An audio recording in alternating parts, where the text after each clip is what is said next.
करूं सो प्रणाम। अशुभ हरन मंगल करन, धनी श्री देव चंद्र जी नाम। श्री प्राणनाथ निज मूलपति, श्री महराज सुनाम। तेज कुंवर श्यामा युगल जी को, पल पल करूं प्रणाम। पिया जी को पल पल करूं प्रणाम।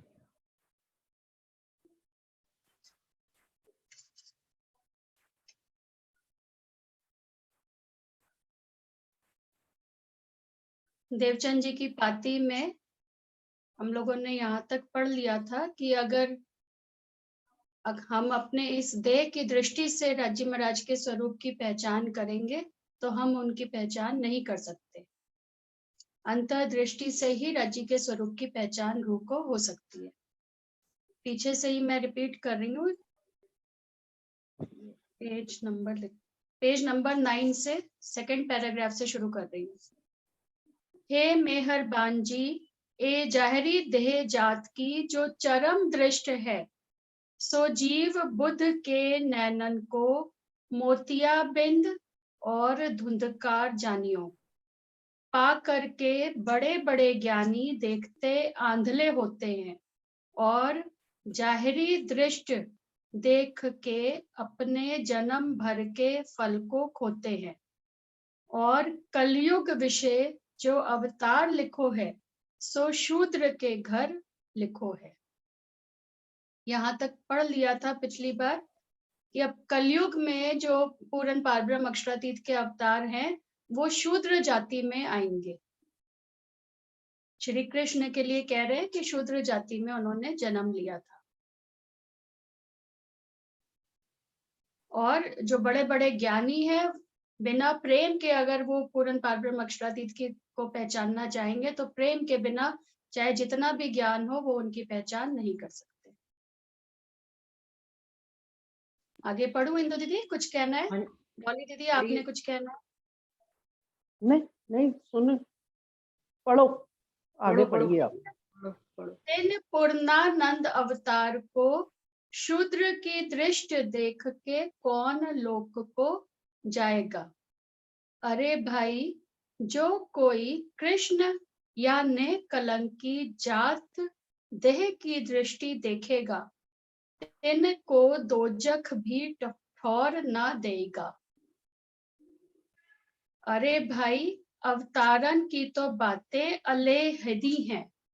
उन अवतारन के जो भगत हैं, कुल टूट अजाती हैं, परम हंस फकीर। तिनको जो कोई पहली जात की चरम दृष्ट देखिए, तो निश्चय करके वह यह जन्म और जन्म जन्म मुक्ति को और जगत सुख को और देह सुख को मुख ना देखेगा।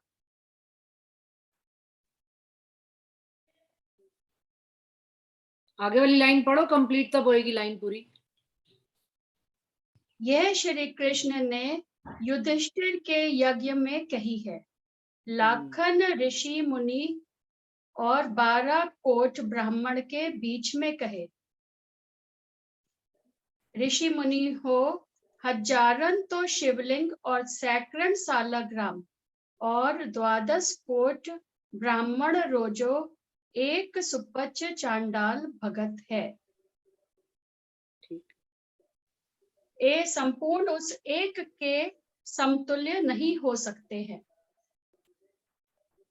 किनके समतुल्य नहीं हो सकते हैं? ब्राह्मणों के, जो जितने भी ब्राह्मण ऋषि मुनि ज्ञानी बैठे हुए हैं ना, कि वो एक चंडाल के समतुल्य नहीं हो सकते अगर उसका हृदय पवित्र है। और तो और उन्होंने ऊपर लिखा है कि जो पूर्णानंद का जो अवतार हुआ है, उनके अलावा भी जो उनके चाहने वाले हैं या परमहंस फकीर हैं, उनको भी यदि कोई जात दृष्टि से देखेगा तो मुक्ति को प्राप्त नहीं होगा। जैसे हम सुंदर साथी हैं, एक दूसरे के बीच में यदि हम ये देखें कि जात दृष्टि से देखें कि भाई मैं तो ब्राह्मण जात के परिवार से हूं तो मैं श्रेष्ठ हूं, और कोई निम्न जाति वाला आके धर्म धारण करता है हमारा, और निजानंद संप्रदाय का तारतम्य लेकर वो सुंदर साथ में शामिल हो जाता है, तो हमको उसको जात धर्म से नहीं, आत्म दृष्टि से उसका अवलोकन करना चाहिए। हाँ जी। एक बात और मुझे इसमें समझ में नहीं आई कि उन्होंने कहा है कि कलयुग विषय में जो अवतार लिखो है वो शूद्र के घर लिखो है। अब कृष्ण जी तो पैदा हुए थे द्वापर में, तो यहाँ पर ये कृष्ण जी के लिए कैसे बात कही गई है? दीदी ये मेराज ठाकुर के लिए कही हुई है ना। तो बेटा वो कि शूद्र कलयुग के उनको घर थोड़े बता पैदा रहे हुए हैं ना। थे। हाँ दीदी वो ठाकुर जाति मतलब शूद्रों में ही आती है। जब उसमें बंधन में आने वाले थे, जब वे कहते ना कि भाई जो है बाईजुराज जी हैं ये हमारी बहन है, तो उन्हें पता था कि भाई ये ब्राह्मण जाति के हैं। ब्राह्मण अगर ये शूद्र मतलब ये ठाकुर जाति में थे शूद्र में, तो ये इनके हाथ का बना हुआ खाना नहीं खाएंगे। तो वे कहते हैं ये हमारी बहन है, तो वे कच्चा नहीं खाते थे उनके हाथ का। तो फिर मैं बाईजुराज जी ने अपने हाथ से भोजन कराया और फिर सबने खाया, तो उन्हें विश्वास आ गया था कि भाई ये इन्हीं की बहन है, और उन्होंने छोड़ दिया था बंधन से। हाँ बहुत सही बिल्कुल बेटा। सही वर्षा जी, बिल्कुल कि सही, वो तो बिल्कुल सही क्षत्रिय था। के घर पे हुए थे, शूद्र के घर पे श्री ऐस- महाराज ठाकुर जी का जन्म तो क्षत्रिय के परिवार में था। ऐसा है, वो वर्षा जी सही कह रही ठाकुर है। क्षत्रिय, ठाकुर जो थे हाँ वो ठाकुर जाति थे ना, वो ठाकुर थे, महराज ठाकुर है ठाकुर ना। क्षत्रिय थे, हम्म, वो क्षत्रिय नहीं थे। नहीं क्षत्रिय जाति के थे। नहीं, क्षत्रिय जाति का के हाथ का बनाया हुआ लोहाना, भोजन लोहाना जाति, लोहाना जाति जो लुहाना आता है ना। जाति के थे। हाँ, खाना जाति जाति के थे। में आती है, वो क्षत्रिय मतलब थे। एक प्रणाम जी झूमर। प्रसाद जी, क्षत्रिय जाति के थे। और जो सुंदर साथ थे ना वो वहां के थे, या ब्राह्मण। ब्राह्मण जाति के थे, ब्राह्मण थे वो।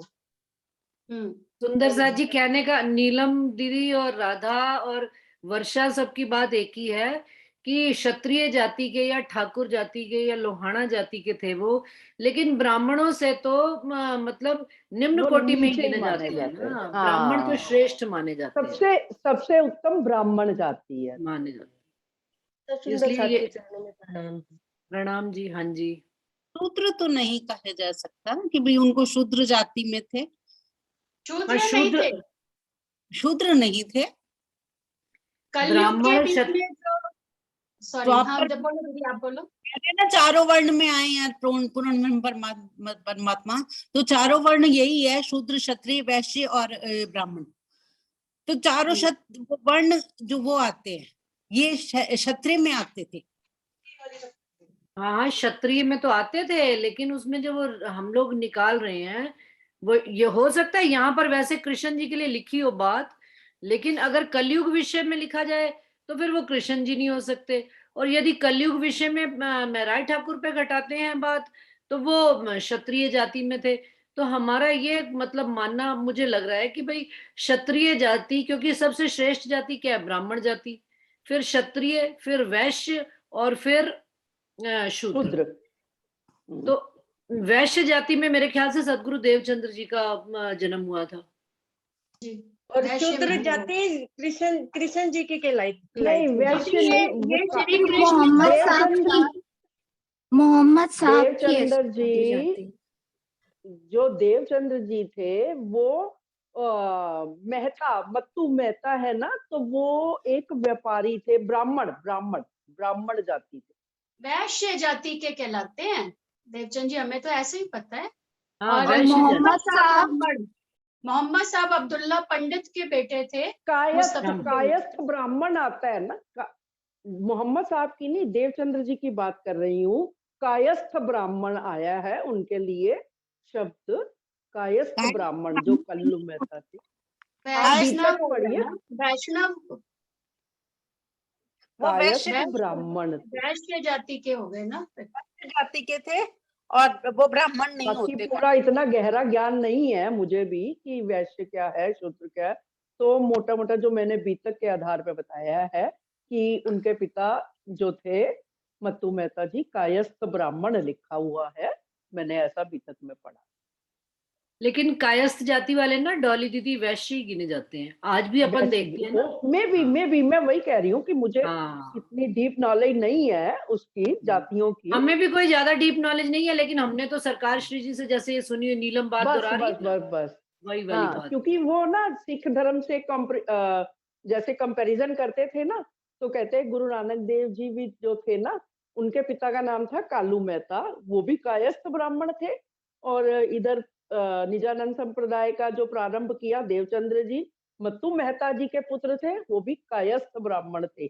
उनका कंपैरिजन मिलान करके दिखा रहे थे एक बारी सरकार जी, तो मैं तब मेरे को याद आ रहा है कि ऐसा है। बाकी अब पूरा जाति मैंने शायद कहीं पढ़ा तो है, लेकिन इतना ज्यादा नहीं है, डिटेल नहीं पता। एक्चुअल में सुंदर साथ जी इसमें भी एक राज है कि जैसे 4 तो जातियां उन्होंने बता दी, ब्राह्मण, वैश्य, क्षत्रिय, वैश्य और शूद्र, लेकिन ये भी अपने आप में अनेक जातियों में बटी हुई हैं। ऐसा नहीं है कि हाँ ब्राह्मण का केवल ब्राह्मण ही, ब्राह्मणों में भी अनेक जातियां हैं, शूद्रों में भी, हाँ वैश्यों में भी। चलिए आगे पढ़ते हैं फिर, और किसी सुंदर साथ को, कई सुंदर दीदी साथ सुनते हैं। मुझे इसमें ये बात और समझ आ रही है, कलयुग विषय जो अवतार लिखो है, सो शूद्र के घर लिखो है। तो जो 23वां अवतार है ना, वो 23वां अवतार श्री कृष्ण जी का, जो जब उन्होंने कंस का वध कर दिया उसके बाद जो तीसरे वाले श्री कृष्ण की लीला है ना, वो वहां से तो कलयुग प्रारंभ हो चुका था ना, फिर महाभारत के टाइम से। हाँ हाँ हाँ, तो ये शूद्र के घर, ये अवतार कलयुग विषय जो ये अवतार ये लिखो ये है, बात सो शूद्र बिल्कुल हो के घर सकती लिखो है, ये हो सकती है। कलयुग का प्रारंभ उनके जो प्रपौत्र थे परीक्षित, जो उनके मुकुट में आके सोने में जो पहना था, उनके मुकुट में आके प्रवेश किया था, तब से माना जाता है कलयुग का। लेकिन कृष्ण जी की जो शास्त्रों में आता है वो द्वापर युग ही आता है, वो कलयुग नहीं। पैदाइश कलयुग द्वापर में उनके आती है, पर जो उनकी लीला हुई ना लास्ट वाले को ही, जो पहले 2 स्वरूप थे 11 दिन वाले और 11 साल वाले, उनको तो जी लेते ही नहीं है, अवतारों में काउंट ही नहीं किया गया हम्म, है ना। तो 23वां हाँ जी अवतार इनको ही, ये धनक क्योंकि भान कृष्ण का गज मल मारे तब हुए दिन 4, पछाड़ हाँ कंस वसुदेव छोड़े, या दिन थे अवतार। इस दिन से वो हाँ अवतार कहलाए। हम्म, तो वो वो तो अवतार यही कलयुग में ही हाँ उन्होंने लीला हाँ, करी ना, उन्होंने जो 112 वर्ष ऐसा है जितनी कि लीला वो करी। हमें हमें तारतम वाणी के द्वारा इतना भेद मालूम हो चुका है राज्य की कृपा से, लेकिन संसार वाले जो है ना, वो द्वापर में श्री कृष्ण आए। शास्त्रों वेदों में यही कहते हैं कि द्वापर में श्री कृष्ण आए, कलयुग का अलग लीला मानते हैं। लेकिन ये देवचंद्र जी की पाती जो है, हम ब्रह्मात्माओं के लिए विशेष रूप से है ना, तो इसीलिए उन्होंने कलयुग विषय अवतार, तो वो सारा वही समझा, लिंक करते हुए वो बता दिया है। इन सब बातों का इतना वो नहीं है, हम आगे मूल बात पे चले। आप आगे चलिए, बहुत अच्छा लग रहा है सुन के पाती। हाँ, वैसे सुंदर साथ जी और आगे स्पष्ट हो जाएगी बात, चलिए पढ़ते हैं, आगे आगे पढ़िए। हाँ अब उन अवतार को जो पूर्णानंद है, उनको कह रहे हैं कि कोई जो भी शूद्र की दृष्टि से देखेगा, तो वो अपने आप को क्या, कौन से लोक में जाएगा, उनको ना यहाँ देह के सुख मिलेंगे, ना मुक्ति कभी प्राप्त हो पाएगी। अंशु और आपकी बात ठीक है, अगली लाइन में लिखा है जो कोई कृष्ण या या नेक नए कलंकित कलंकित है। है। आपने बिल्कुल सही मिलान किया, चलिए आगे। जो कोई कृष्ण या नए कलंक, मतलब राज्य महाराज को, या फिर मतलब श्री महाराज ठाकुर जी या देवचंद जी, या जो कृष्ण के जो तीसरे, जो त्रिधा लीला में तीसरा स्वरूप जो है, उनको भी जो अगर देह की दृष्टि से वो कह रहे हैं देखेंगे, तो वो दोजक में ही जाएगा। आगे सॉरी, मुझे लगता है मैं गलत बोल गई, तीसरे वाले नहीं, श्री कृष्ण 11 साल 52 दिन वाले, जिसमें राज्य महाराज ने लीला करी, उनको जो देह की शूद्र की दृष्टि से, जैसे पिछली बार पढ़ा था ना कि ब्राह्मण लोग उनको शूद्र मान के उन्होंने उनको भोजन नहीं करवाया, हाँ, वो तो आज भी वो उसका अपने कर्मों का फल भोग रहे हैं। तो ये उनके लिए कह रहे हैं, तीसरे वाले के लिए नहीं कह रहे।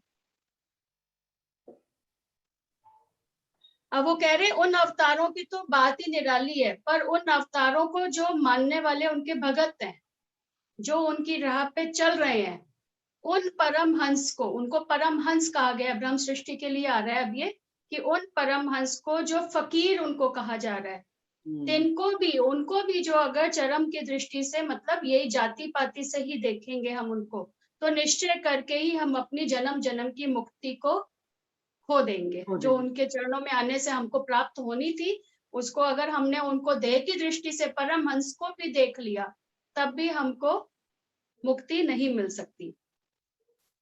यह बात कहाँ पे बताई श्री कृष्ण जी ने? युधिष्ठिर के यज्ञ में बताई थी।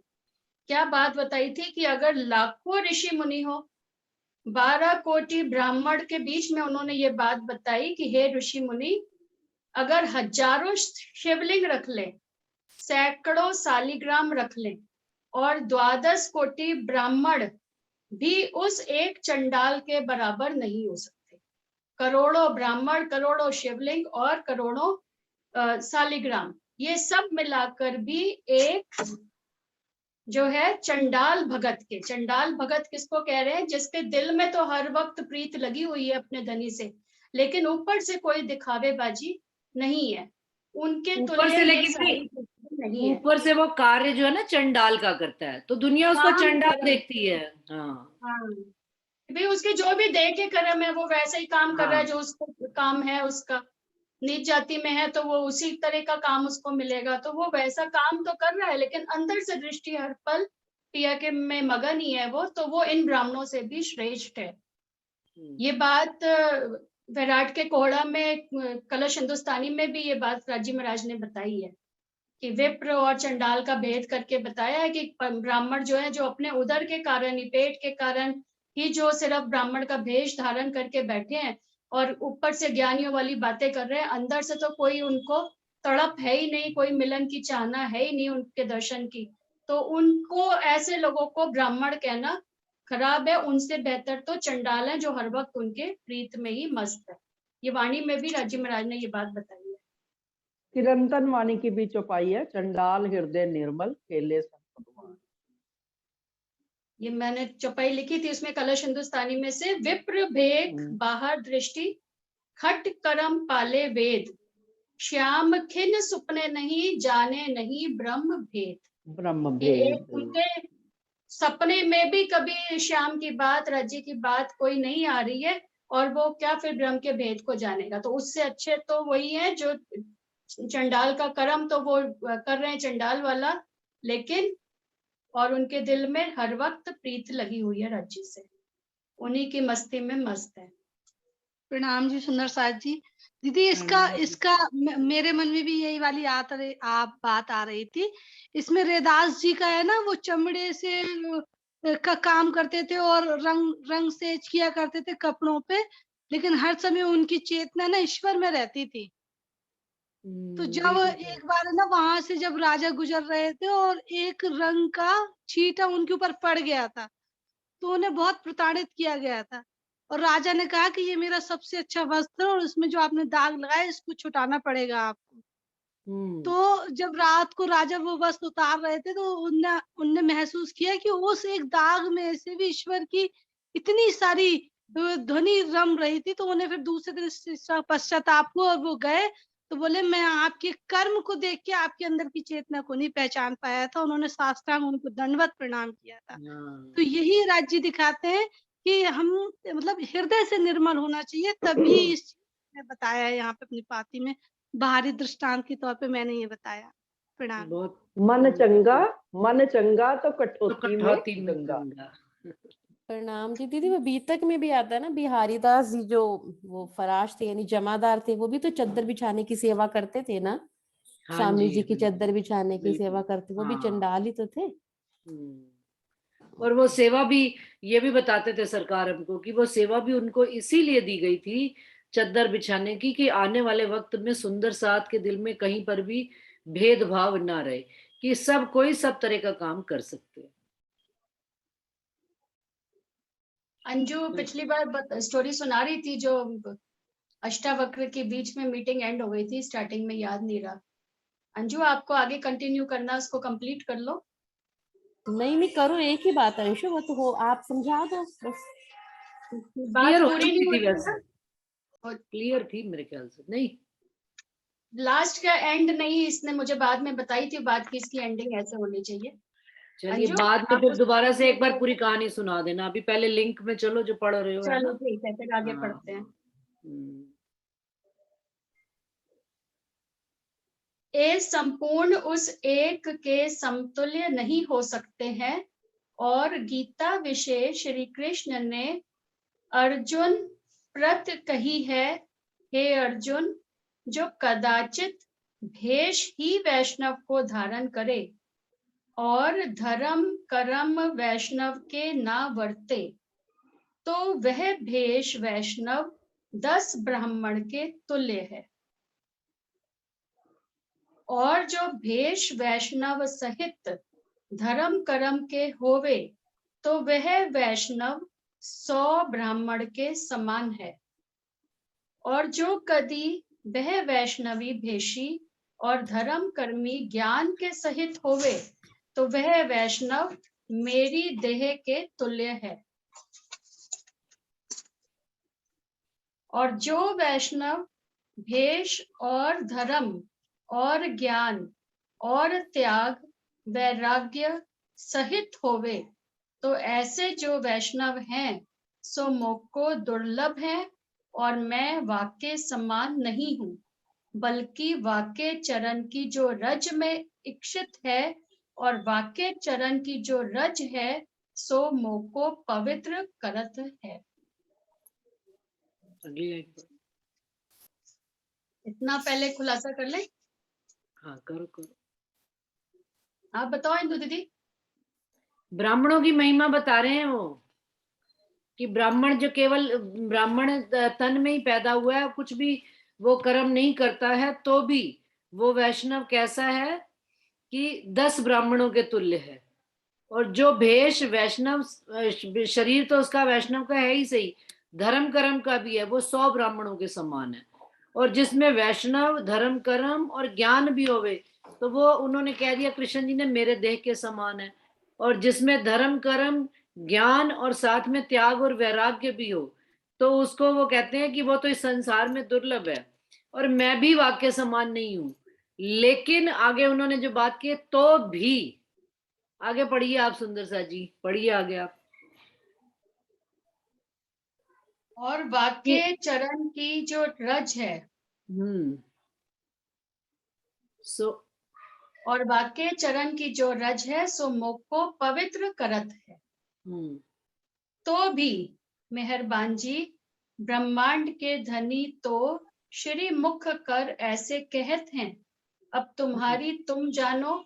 और मेरे कहने का मतलब वह है कि तीनों तो अवतार मजकूर और 12,000 गोपी, जिनको भागवत में ब्रह्म श्रेष्ठ परमहंस कहत हैं, वही ब्रह्म श्रेष्ठ कृष्ण के संग गोपिका रूप थी ब्रज गोकुल में। और वही ब्रह्म श्रेष्ठ नह कलंक के साथ अजाति परमहंस रूप हैं, तिनको शूद्र या ब्राह्मण समान न लेखनो। जे स्वरूप कैसे हैं कि कोट ब्राह्मण क्षत्रिय वैश्य शूद्र या इनके चरण रज और चरणामृत से तरेंगे। क्या मतलब है? क्या बात मतलब बताओ आप। अब वो बता रहे हैं श्री कृष्ण जी, आगे वही बात अपनी कंटिन्यू कर रहे हैं कि मैं भी उनके समान नहीं हूं, जो जिनके पास जो भेष भी वैष्णव का धारण कर रहे हैं, धर्म कर्म भी कर रहे हैं, ज्ञान भी है। वहां तक तो वो कह रहे हैं मैं स्वयं यहाँ तक हूं, पर उसके आगे जिसके पास त्याग है और वैराग्य है, वो मुझे भी दुर्लभ है। मैं भी आज दिन तक प्राप्त नहीं कर पाया हूँ, जिनके पास त्याग और वैराग्य है। वैष्णव तो अपने किरंतन वाणी में भी आता है, राज्य महाराज ने क्या बताया, वैष्णव कहिए वाको निर्मल जाकी आत्म, जिसकी आत्म निर्मल है, जिसके अंदर त्याग की प्रवृत्ति है, वैराग्य है, माया के लिए वैराग्य है, मतलब दिल में माया की कोई भी चाहना नहीं है। वो उनकी जो उनको मानने वाले परमहंस हैं, उनकी भी चरण रज को मैं इच्छित हूँ। ये श्री कृष्ण जी गीता में कह रहे हैं, और उनसे ही मैं भी पवित्र होऊंगा, सो मोको पवित्र करत है। नहीं, आप कहना क्या चाह रहे हो? आप जरा दोबारा से स्पष्ट करो इस बात को, कि इसका मतलब ब्राह्मण श्रेष्ठ है। आप अपनी बात स्पष्ट नहीं कर पा रहे हो। हाँ, ब्राह्मण श्रेष्ठ नहीं है, ऐसा तो कहा ही नहीं उन्होंने। वो कह रहे हैं ये कि तो नहीं, एक मिनट, वो यहाँ पर तो कृष्ण जी यही कह रहे हैं कि वो ब्राह्मण मोको दुर्लभ है और मैं भी उसकी चरण रज को इच्छित हूँ। तो उसको आप आगे लिंक कैसे करेंगे? आगे बात बताइए लिंक करके, है ना, लिंक करके बताइए आप आगे। वो कह रहे हैं कि जो वैष्णव, स्टार्टिंग से मैं स्टार्ट करती हूँ, कि कोई किसी ने भेष तो वैष्णव का धारण करा हुआ है, लेकिन वो धर्म कर्म वैष्णव के जैसा नहीं कर रहा है, तो वो 10 ब्राह्मण के तुल्य है वो वैष्णव, जिसने भेष जो है खाली धारण करा है। और जो धर्म कर्म भी कर रहा है वो जो है 100 ब्राह्मण के तुल्य है। और जो धर्म कर्म के साथ जो वैष्णव ज्ञान भी प्राप्त कर लेता है कुछ, तो वो मेरे तुल्य है। पर जो वैष्णव धर्म कर्म भेष भी धारण उसने वैष्णव जैसा करा हुआ है, धर्म कर्म भी कर रहा है और उसको ज्ञान भी है, प्लस साथ में चौथी चीज क्या ऐड कर दी उन्होंने, कि त्याग और वैराग्य सहित है। जिसके पास त्याग की प्रवृत्ति है और जिसके पास वैराग्य है, जिसने माया से वैराग्य ले लिया, माया की सारी चाहनाओं को छोड़ दिया, वो कौन थे? वो परमहंस जी या श्री महाराज ठाकुर जी, देवचंद जी, सदगुरु देवचंद जी महाराज थे। नहीं नहीं नहीं वो नहीं परमहंस, नहीं उनको नहीं मानने वाले नहीं, नहीं मुझे तो नहीं उन्होंने नहीं। ये कहा डॉली दीदी कि बता रही है, वो डॉली जो- दीदी बता रही है।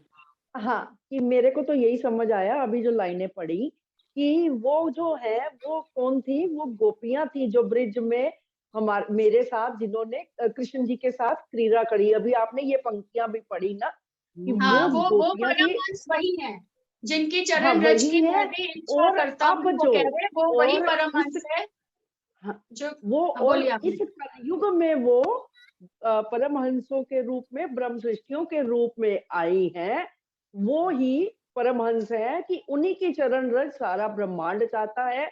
और श्री कृष्ण ने गीता में भी यही कहा है कि मुझे भी उन्हीं की चरण रज से ही, और तभी उनको, अर्जुन को भी संदेश दिया ना कि तुम प्रेम लक्षणा भक्ति, अनन्य प्रेम लक्षणा भक्ति करोगे, तभी वो अखंड मोक्ष का स्थान तुम्हें पता चलेगा। यही था ये मेरे ख्याल से, क्योंकि गोपियों और ब्रह्म सृष्टियों को सेम बताया है इसमें, कि जो हाँ, जिन्होंने तो ब्रज यही लीला बात की। तो आगे ऐड करने जा ही रही थी ना।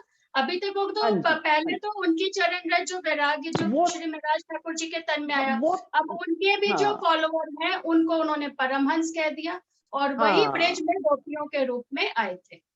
आए थे। और कलयुग में देवचंद जी हाँ, के साथ और प्राणनाथ जी के साथ जो ब्रह्मात्माएं, वो वही। आई है, वही परमहंस हैं और उनकी चरण हाँ, रज का मैं भी इच्छित हूँ, ऐसा वो गीता में कह रहे हैं। और कुछ है इंदु दीदी बात, आप बताओ। नहीं नहीं, बात तो वही है, लेकिन वो ब्राह्मणों का उसमें जो आप डिफरेंशिएट, मुझे नहीं हो पा रहा। मतलब हो सकता है सुंदर साथ को क्लियर हो, सुंदर साथ नहीं अपना भी आपने तो बताएंगे। कर दिया इंदु जी, आपने तो पहले भी वही करा है कि वो जो त्याग और वैराग्य है, तो वो ब्राह्मण मेरे समान है, श्री कृष्ण जी ने कहा है। आपको कैसे नहीं क्लियर हुआ? आपने तो कर ही नहीं, दिया। मेरा एक मिनट इंदु, एक मिनट इंदु, इंदु हाँ जी, बात तो हाँ सुनो। जी, हाँ ब्राह्मणों जी। से हमने क्या लेना देना, पहले ये बताओ। इतना हाँ, आगे बढ़ के बाद में उन्होंने ये भी कह दिया, अभी ये पत्री जो अंशु डॉली पढ़ रही दीदी, ना, उन्होंने ब्राह्मणों ये से क्या लेना है? हमने नहीं ब्राह्मणों से वही, क्या लेना है, पहले ये बताओ। अरे वो अभी उन्होंने यही तो कहा कि हमने किसी की, वो सब जाति पाति से हटकर है ब्रह्मात्माएं जो। हाँ, ये बात है। तो ये कहा है उन्होंने कि हमें, मैं केवल बताने के लिए बता रहा हूँ कि ब्राह्मण थे, ये थे, शूद्र शूद्र थे, इन सब की दृष्टि से देखना ही नहीं है नहीं ब्रह्मात्माओं है, को। बस हाँ, ये कहा है उन्होंने, इस पाती में यही स्पष्ट करने का प्रयास तो फिर किया। क्यों बहस हो रही है ब्राह्मणों में? कोई बहस नहीं हो रही, वो तो कोई बहस नहीं हो रही। बहस नहीं हो रही, कि वो यही है कि हम ये खाली जो उनकी उनका स्पष्टीकरण कर रहे हैं कि उन्होंने क्या बस। समझाना चाहा है। हाँ हाँ, तो ये हाँ, कि देवचंद्र जी ने पाती के द्वारा ब्रह्मात्माओं को क्या समझाना चाहा है, हम सबको क्या समझाने का प्रयास किया है कि जाति पाति से दूर हो जाओ। बस चलिए वर्षा अंशु जी आगे आपने चलिए। वर्षा जी ने वीडियो खोला था, शायद कुछ कहना चाह रही हैं। राधा जी ने वर्षा भी हाँ जी। बोला है। हाँ। हाँ, दीदी मैं ये कह रही थी कि जो इसमें वैष्णव दिया हुआ है ना, मतलब वैष्णव का मतलब होता है विष्णु भगवान को मानने वाले। तो उन्होंने बोला कि जो विष्णु भगवान को मतलब मानने वाले हैं वे उस ब्राह्मण से मतलब श्रेष्ठ है जिसे इतना ज्ञान है, जो अपना त्याग और वैराग्य करते हैं। जो विष्णु भगवान को मानने वालों को वैष्णव कहते हैं, ब्राह्मणों को वैष्णव नहीं कहते। तो फिर ये चौपाई भी आती है ना, साचारी साहेब सांच सो पाइए, सांच को सांच है प्यारा, या वैष्णव की गत देखो रे वैष्णव, महामती इनसे भी न्यारा। से भी न्यारा, बिल्कुल ठीक। वैष्णव से भी न्यारे हैं महामती के जो चादर हाँ। बने हैं। वैष्णव से भी न्यारे हैं। जिन्होंने धनी के चरणों में आना है, वो इन सबको छोड़कर आगे चलेंगे तब प्राप्त कर पाएंगे। तो अरे प्रेम दीदी और पाती में ये पढ़ा चीज है नहीं, ना, कृष्ण अभी पहले दर्शन प्रेम एक बुक, पाती भी पढ़ी। कृष्ण हाँ दर्शन बोलिए एक मनीषा बुक जी। है। हाँ दीदी, हम्म। कृष्ण दर्शन एक बुक है, उसमें ये लिखा हुआ है कि जब राम जी आए हुए थे ना, तो जब जितने ऋषि मुनि उनसे वो करने गए कि हम आपके चरणों को छूना चाहते हैं, तो उन्होंने ये बात कही थी कि है ना, मैं मर्यादा को लेकर, मेरा जो वो कार्य है वो मर्यादा खड़े करना है, और आप सब इतने ज्ञानी हो तो मैं आपकी वो अभिलाषा पूर्ण नहीं कर सकता, लेकिन आगे जो अवतार होंगे वो आपकी इस कामना को पूरा करेंगे। तो जब कृष्ण जी हुए, क्योंकि वो प्रेम की पराकाष्ठा को लेके हुए थे, तो वो गोपी ही ब्रज में गोपी रूप में हुई। वो जितने भी ऋषि मुनि थे, ये ऑथेंटिक रूप से लिखा हुआ है। और बिल्कुल बिल्कुल सही कह रहे इसीलिए हो। रात के समय जो लड़कुत कद्र की रात होती है, ब्रह्म मोमिन उन्हीं तन के ऊपर सुरता रूप में विराजमान है। बिल्कुल। हम्म। ये आगे इसीलिए इन्होंने उनको वैष्णव को वो कहा जाता है, उन्हीं को परमहंस भी लिखा गया है। ये मतलब मैंने पढ़ा है, मुझे क्लियर पता नहीं, आप सब बताइए। मतलब हाँ मैंने जो हाँ, पढ़ा था मैंने बताया आपको। नहीं इसमें ये जो लिखा भी हुआ वर्षा है जी, सेम, अभी अंशु ने शायद पढ़ा भी है शायद। हाँ अंशु दोबारा से बिल्कुल, पढ़ ये दो जो वो। वर्षा जी प्रणाम जी, ये प्रणाम जो जी, वर्षा जी प्रणाम जी, बता सब रही है बता। ना कि विष्णु भगवान को मानने वाले वैष्णव है, वो हम्म। बिल्कुल स्टार्टिंग वाली स्टेज में हाँ। जो एक्सप्लेन किया गया है ना कि वैष्णव कौन है, शूद्र कौन है, तब बताया गया है। और ये जो बात हमारी पाती में या और भागवत में कही गई है, वो उससे अगली सीढ़ी कही गई की है। बात है। हाँ, हाँ अगली सीढ़ी बिल्कुल। की और बात वाणी है। में भी जैसे हम सुंदर साथ को भी वैष्णव का है, क्योंकि देखो किरंतन में भी जो हाँ चपाई है ना, वैष्णव कहिए वाको निर्मल जाकी आत्म, नीच कर्म नीच के कर्म के निकट न निकट जावे, निकट ना जाए जाए, पहचान भई पार भय ब्रह्म। पार भई ब्रह्म। तो पार वैष्णव तो ब्रह्म। ब्रह्म सृष्टियों को भी कहा है अपने, उससे देखा जाए तो वही स्टेप वाइज जो बात अभी बिल्कुल। डॉली दीदी ने बोली ना, तो दीदी स्टेप वाइज हाँ, और आगे जब चलेंगे तो वो वैष्णव हमारे लिए भी आता है कहीं। वैसे जो चौपाई बिल्कुल मैंने बिल्कुल। बोली थी ना दीदी, वो इसके लास्ट वाली है। अच्छा साचा ठीक है। सारे साच को पाइए, साच को साच है प्यारा, हाँ या हाँ ये वैष्णव की गत देखो रे वैष्णव, वैष्णव महामती महामत इनसे इनसे भी इनसे न्यारा। भी न्याय। हाँ, दोनों ये ही इसी की चौपाइयाँ लास्ट करेक्ट चौपाई है। है। जो नीरू जी चल ने बोली, जो राधा जी ने बोली, दोनों ही बिल्कुल अभी अंशु दीदी correct है यहाँ पे चौपाइयाँ। सुंदर साथ जी बैठे हैं, वो पूछ रहे हैं किंतु आंटी से पूछो वैष्णव कहते किसको है, पहले तो इसका मीनिंग बताए। कौन पूछ रहा है? संजय। मान्या मान्या रिकॉर्डिंग कर रही है ना बैठ के। हाँ हाँ, क्या पूछ हाँ रही है? तो नहीं, वैष्णव कहते किसको है? चलिए डॉली दीदी बताइए भाई। देखिए वैष्णव जो मैं वही बता रही थी ना कि जो अभी वर्षा जी ने स्टार्टिंग में बताया ना, सारा संसार यही मानता है कि जो विष्णु भगवान की पूजा करते हैं वही वैष्णव ही है। वैष्णव संप्रदाय कहा जाता है। वैष्णव एक अलग संप्रदाय बन गया है, जैसे एक शूद्र है, क्षत्रिय है और वैश्य है, वैसे वैष्णव एक अलग से संप्रदाय है, ये जाति नहीं है वैष्णव कोई भी। तो वैष्णव उसको कहते हैं जो विष्णु भगवान को जानता है और उसकी पूजा करता है, साधारण शब्दों में वैष्णव ये है। लेकिन उसकी जब आगे आगे विश्लेषण किया जाए तो एक वैष्णव वो हो गया जो ज्ञान ब्राह्मणों के समान है वैष्णव, कि जो ब्रह्म को जानने लग जाता है। ब्रह्म को जो जानता है उसे ही सच्चा ब्राह्मण कहते हैं, ब्रह्मवेती ब्राह्मणता। तो इस तरह से अगर खाली वैष्णव का समझना है शुरुआती स्टेज पर, तो स्टेप 1 यही है कि वैष्णव विष्णु भगवान को मानने वाले हैं और वैष्णव संप्रदाय को। और एक बात और भी इसमें आती है जो वैष्णव के डॉली दीदी ने कृष्ण तो को भी बताई मानते है। हैं। हाँ जी, इंदु जी, वैष्णव जितने भी वैष्णव है ना सब विष्णु के कृष्ण जो को ही अवतार मानते है हैं। ना, मान्या जी जो भी पूछना चाहते हैं कि जितने भी कृष्ण के अवतार हैं वैष्णव उन सबको मानते हैं, विष्णु के अवतारों को। विष्णु के 24 अवतार माने गए हैं। कई स्थानों पर 10 अवतार का वर्णन आता है भागवत में ही, और एक स्थान पर 24 अवतारों का भी वर्णन आता है। तो ये सब विष्णु के अवतार को जो मानते हैं वो वैष्णवी ही होते हैं। बिल्कुल। लेकिन संसार में एक चीज और भी आती है ना कि जो 4 जातियों में बटी हुई है, जो बात आ रही है कि ब्राह्मण के घर में जो पैदा होएगा वो ब्राह्मण ही कहलाएगा, भले माने विष्णु के उनको ना माने, भले नीच कर्म करता रहे। एक जाति पाति से जो वो बात बता रहे हैं कि वो भी ब्राह्मण ही कहला रहा है।